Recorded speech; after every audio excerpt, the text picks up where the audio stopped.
Hello everyone and welcome to IMRT Reviews. I'm RT and today we're doing a spoiler review of Loki episode 1 on Disney+. It's kind of difficult not to do spoilers in episode by episode reviews, so that's why I am going to be talking them. So let's get straight into it.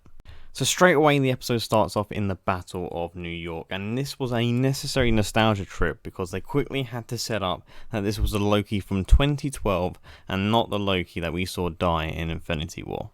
Loki is still at the height of his search for power and somewhere to rule because of this, and throughout the episode we get to see his god complex in full flow as he's constantly saying, "I am a god," and stuff like that to characters that he deemed inferior. So we got classic Loki back, which is very fun to watch as he's a very enjoyable character. Now I was kind of worried that this would become a little bit tiresome because we have seen it all before and we've already seen his arc and where it goes. So I was kind of worried there, but this show continues the trend that the Marvel shows have started in WandaVision and continued in The Falcon and the Winter Soldier, where they take a step back, slow the episode down, and spend some time with the characters and ground them, and it's so great to see. Not everything has to be fast-paced action all the time.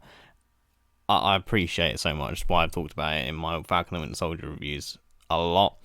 And through Mobius's questioning, played brilliantly by the way by Owen Wilson, wow, we find out why Loki is the way he is, and it was incredible to watch, and I just really appreciated that, and I love what these Marvel shows are doing with their characters when they ground them, make them more relatable, and we just get great, scenes with people talking, and that's just great. But this doesn't come out of nowhere and not feel earned. This came after another necessary nostalgia trip where Loki sees his mother and himself die in what was his actual timeline that was meant to be, and this causes a lot of vulnerability around Loki and causes him to open up finally. It would take a toll seeing that your mum die, you die, seeing your relationship with your brother finally blossom, and that's all been taken away now. So that was a great moment. I think it was very well earned, and we get to see some more into Loki's mind.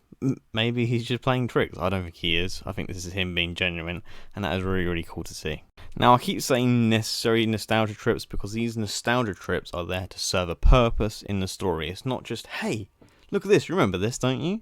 Yeah, you like seeing something you've already seen on the big screen, don't you? You're going to fanboy about this. No, it's not just throwing stuff that we've already seen on the big screen so we can sit there and go, like Leonardo DiCaprio once upon a time in Hollywood. We actually sit there and see the nostalgia trip, which makes us smile, but it's also there to serve a purpose in the story, develop the character of Loki, develop the story as a whole of this show so far in the episode 1, and I appreciate that a lot because a lot of things in Hollywood these days are just like, hey, you want to go for a nostalgia trip so you can feel good and feel young, and don't actually serve a purpose in the story at all. This show feels extremely different, just like WandaVision, and it has that air of intrigue around it as well, where you're just thinking, what's going to happen next? I can't wait for next week. Oh my god, this is going to be my life in the next 6 weeks, and that is so much fun to have again. I've been in a void since The Falcon Winter the Soldier. I've been like, what do I do from week to week? I've got the Bad Batch, but it's only a 25-minute fix, man. Now I've got my 51-minute episodes of Loki to enjoy every week, and that has put a smile on my face. And that is a big reason why I really like this weekly episode formula that Disney Plus has adopted. Instead of just giving it all to you all at once and you sitting there going, oh my god, I've got to watch this all in one day, order the pizza, get the snacks in. And you sit there and you eat and you drink and you enjoy it for 11 hours, but then suddenly it ends. And you've got to wait another 3 months for anything new to enjoy. But this setup and formula that Disney Plus have created, it keeps people talking about it every single week. Loki's trending, WandaVision's trending, The Falcon and the Winter Soldier's trending, Marvel is trending. It's incredible exposure. It's so smart from Disney and the Marvel team. And it gives people something to look forward to every week. And I just prefer that than suddenly it's all just over in one day, So I'm a big fan of this formula that Marvel and Disney have set up.